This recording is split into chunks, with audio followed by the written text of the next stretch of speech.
Hey guys, in this video I will show you how to automatically buy and sell tokens on Solana.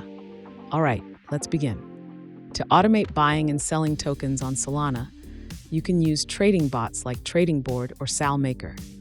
These bots are available on platforms such as GitHub or SalMaker's website. Once you've chosen a bot, create a new Solana wallet and transfer some SOL into it. Depending on the bot's configuration, you might need to convert some SOL to USDC.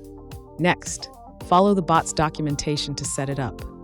This typically involves configuring parameters like your wallet's private key, RPC endpoints, and trading strategies.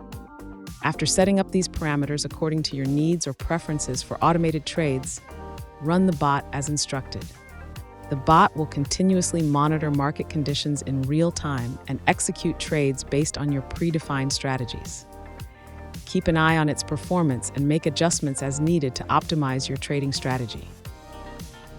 So that's basically how you can automatically buy and sell tokens on Solana. And that's it for this video. If you find this helpful, consider subscribing and giving this a big thumbs up. Thanks.